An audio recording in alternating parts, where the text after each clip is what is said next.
is the next. So probability is the next unit, and it's one of my favorite because it makes the most sense. And probability, as you might remember, is listed in a proportion.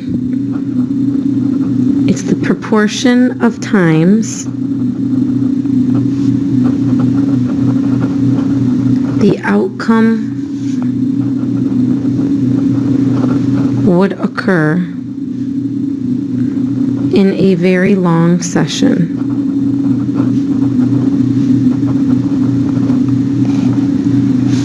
Of repetitions.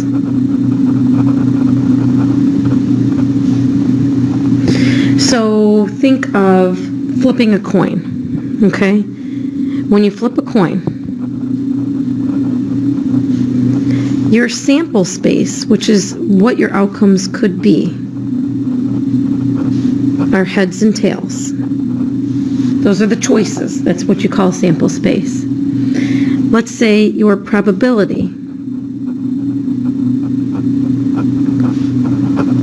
of getting a head would be 1 out of the 2 times, because there is 1 head out of the 2 choices that are up there. So this is the desired outcome over the total outcomes in the sample space. And what that really means is that you will flip a head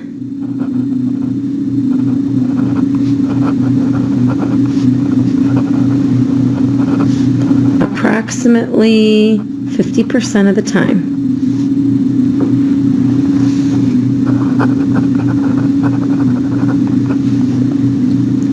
In a very large number of trials.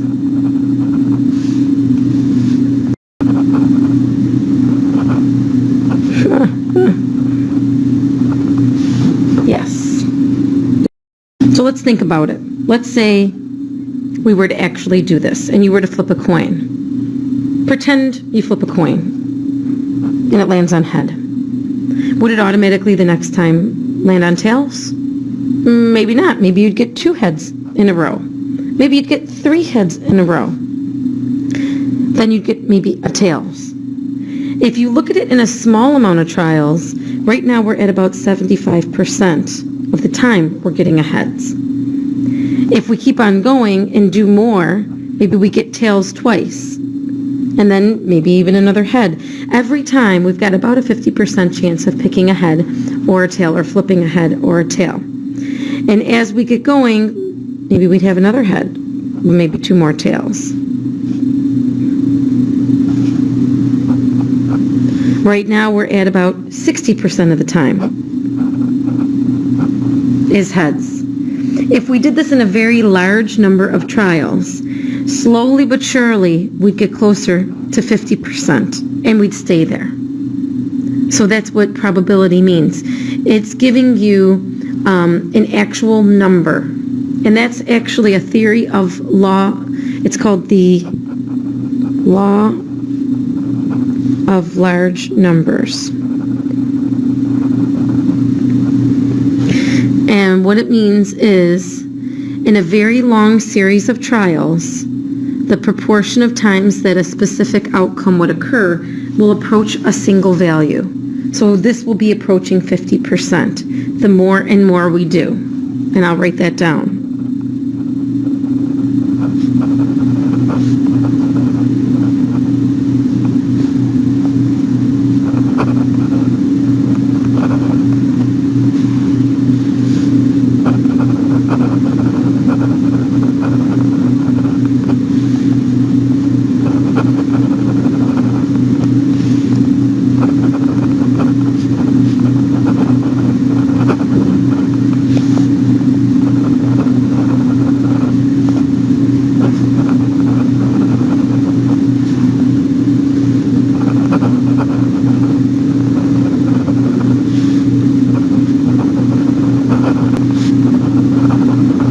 So for this one, it's approaching a half.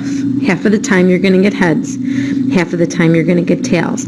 The more you would do this, I'm not going to write this out 100 times, but if I did it 100 times, About 50 of the times will be heads and about 50 will be tails. And of course, that might be off a little bit, but maybe if I were to do it 1,000 times, if I did a very long series of trials, I would get closer and closer to that 50% mark. Keep in mind, probability is a fractional number. So you might want to add up at the very top that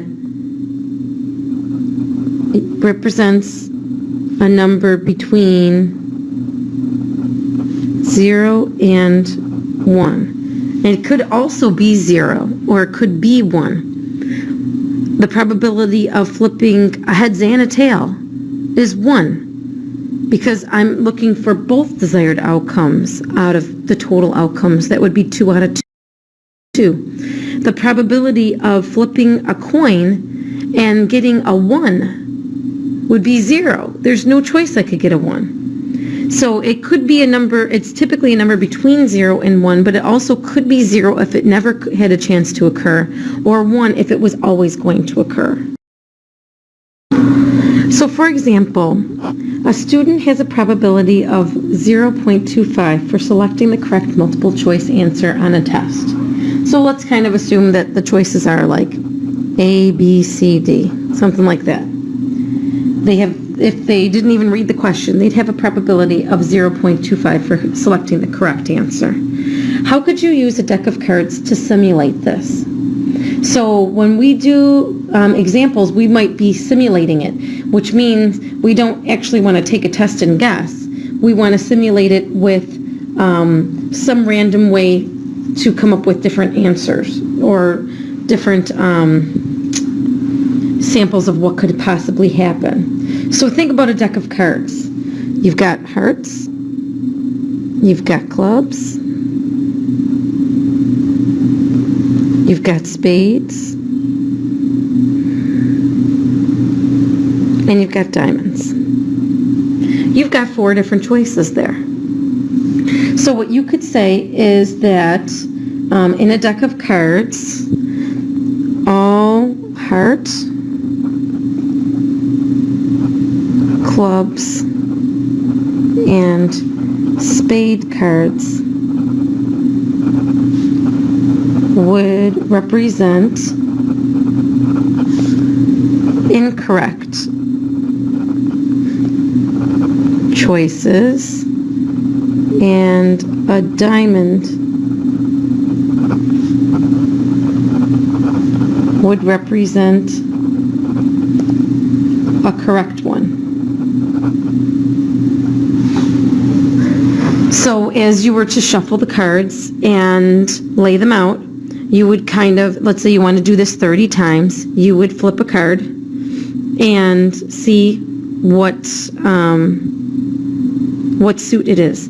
The only problem is that you'd have to keep putting that card back in and re-picking a new card out. You'd have to do this with replacing it back in. Because think about it, if you let's say you picked a heart, okay? When you go to pick another card from the deck, it actually doesn't have an equal amount of hearts, clubs, spades, diamonds anymore. It's missing 1 heart. So the probability isn't 0.25 anymore, 25% chance. It's a little different. So you'd have to put the card back in, shuffle it up again, and then pick again. And maybe you'd get another heart. You'd have to put it back in the deck, shuffle it up, and pick again, and maybe you'd get a diamond. So now, so far, you've gotten 2 wrongs and a right, because everything besides a diamond would represent incorrect answers. If you were to use a 6-sided die, to me this seems kind of silly, because that would be a good choice for something where you have 6 different choices. For this one, you only have A, B, C, D. So if you wanted to use a die to simulate this, you could say numbers 1, 2, and 3 represent incorrect choices. A 4 represents the correct choice.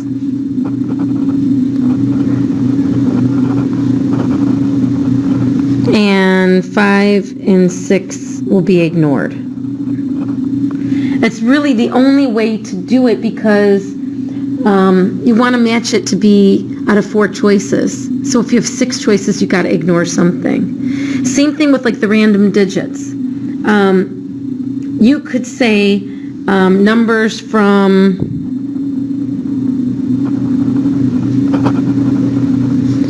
01 to 75 would represent incorrect choices on the test.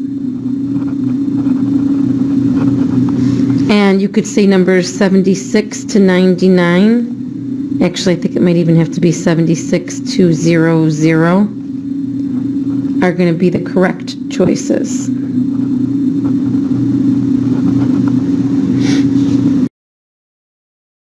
I mean, you could even say that you could look at numbers from 1, 2, and 3 from the table of random digits. Those would be incorrect. 4s would be correct. And 5, 6, 7, 8, 9, and 0 are all incorrect, or are all ignored. There's a lot of different ways to do this, and I don't want you to think that there's just one way.